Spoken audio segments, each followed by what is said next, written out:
Fala galera, beleza? Vamos começar hoje então a conversar sobre ligações químicas, tá? Hoje a gente começa falando de ligação iônica. E antes de falar de ligação iônica, vamos trocar uma ideia sobre o que são ligações químicas, né? Então, exemplo no nosso post-it, ó. Quando você vai procurar o oxigênio na natureza, o elemento, você encontra assim, ó, ligado com outro oxigênio, formando a molécula de oxigênio, o gás oxigênio. Procura outro oxigênio na natureza. Achei. Combinado com hidrogênio formando água. Procura mais. Achei. Procura mais. Achei. Você acha ele combinado com C formando gás carbônico, com silício formando a sílica, que é o principal constituinte da areia. Conclusão. Se eu for procurar o átomo de oxigênio, o elemento oxigênio na natureza, eu não vou encontrar ele sozinho, sempre ligado a alguém, ou com ele mesmo, ou hidrogênio, ou carbono, ou silício. E isso acontece com a maior parte dos elementos da tabela periódica. Você não encontra eles sozinhos na natureza, sempre combinados com outros elementos químicos. Só tem uma exceção, que são os gases nobres. Os gases nobres você encontra na natureza sempre isolados, sempre na forma monatômica. Quer ver, ó? Esses aqui são os gases nobres: hélio, neônio, argônio, xenônio, criptônio e radônio. Você vai encontrar eles sempre sozinhos, daí o nome nobres, eles não se misturam. Os químicos então foram estudar por que esses daqui você encontra sozinho e os demais não. Foi analisando a configuração eletrônica desses elementos que os químicos descobriram que os gases nobres, com exceção do hélio, possuem na sua camada de valência 8 elétrons. E é isso que confere a estabilidade. Então a ideia é, o oxigênio, por exemplo, nunca vai poder ser o neônio, porque elementos diferentes têm número de prótons diferentes. Só que o oxigênio, ao se ligar, ele pode adquirir uma configuração eletrônica semelhante a de um gás nobre, ou seja, ficar com 8 elétrons na camada de valência. Então isso aqui, pessoal, é só uma observação.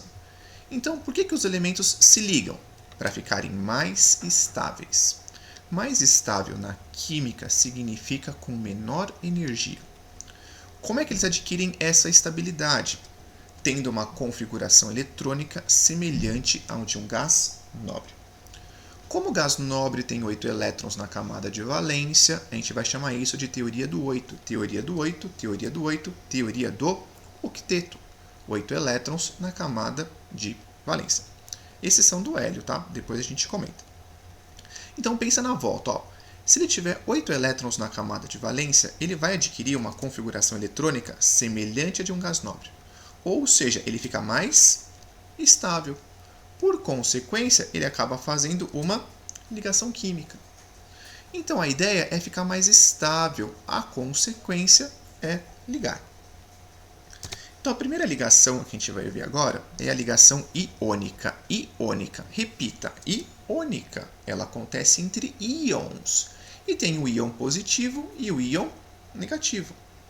Como é que chama o íon positivo? Cátion. E o negativo? Ânion. Positivo e negativo, atrai ou repele? Atrai. É uma atração de natureza elétrica.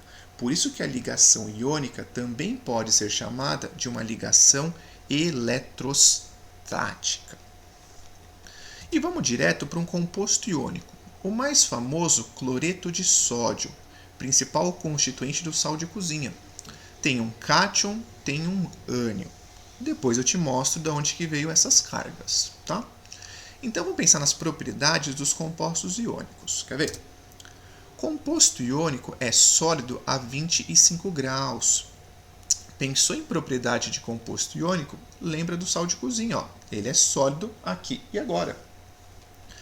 É fácil ou difícil separar o positivo do negativo? Difícil, isso. Então, composto iônico tem altas temperaturas de fusão e ebulição. A propriedade que está mais aparecendo hoje em dia nas provas é condutividade. Composto iônico conduz eletricidade em dois casos, se estiver fundido ou em água. Fundido é se você esquentar o sal até derreter, é sal líquido. E em água, ou também chamado em solução aquosa. E composto iônico, repara aqui, eu vou desenhar para você, é um monte de cátions e ânions, cátions e ânions, cátions e ânions. Esse aglomerado de positivo e negativo a gente vai chamar de retículo cristalino iônico. O retículo cristalino nada mais é do que uma organização no estado sólido. É iônico porque tem íons. Então já toma cuidado com uma coisa. Se você pegar o NaCl, você não pode falar molécula de NaCl. Eu vou usar a palavra molécula só na próxima aula para falar de ligação covalente. Quando eu tenho composto iônico, o correto é falar fórmula de NaCl ou retículo cristalino iônico do NaCl. Cuidado com nomenclatura. Então vamos lá, cátions e ânions. Quem tem tendência a formar cátion na tabela periódica são os metais, metal. E metal vai ter na sua última camada, na camada de valência, 1, 2 ou 3 elétrons. Quem tem tendência a formar ânion são os ametais. E a metal vai ter na camada de valência 5, 6 ou 7 elétrons. Quem tem 4 na camada de valência faz ligação covalente, assunto da próxima aula. E metal, em geral, dá elétron e ametal recebe. Porque o metal tem baixa energia de ionização, perde elétron com facilidade. O ametal tem tendência a receber elétron, alta afinidade eletrônica. Então, o metal vai dar elétron para o ametal. Essa ligação vai acontecer com transferência de elétron. Então, alguns exemplos aqui para a gente. Quando você pega, por exemplo, o sódio, que tem número atômico 11. A distribuição 1s2, 2s2, 2p6, 3s1. Olha aqui, o sódio tem quantos elétrons na camada de valência? 1. Então ele é metal. O cloro, distribuição eletrônica 3s2, 3p5. Na camada de valência tem 7 elétrons. Se tem 7 elétrons, é ametal. Vou até voltar aqui. 1 elétron na camada de valência é metal. 7 na camada de valência é ametal. Então, lembra da teoria do octeto do começo da aula?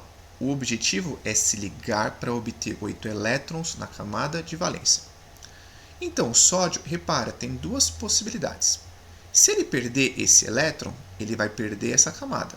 Ele vai ficar com 8 na camada anterior, esse com esse. Então, a primeira possibilidade é ele perder 1.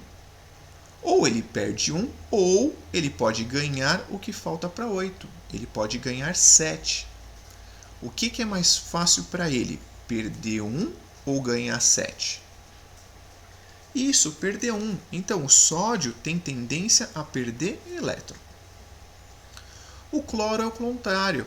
Ele tem 7 elétrons na camada de valência. É mais fácil ganhar o que falta para 8. Como falta 1, ele tem tendência a ganhar um elétron. Tá? Aí já escrevi para você. O sódio, quando perder um elétron, vai virar Na+. O Cl, quando ganhar um elétron, vai virar Cl-1.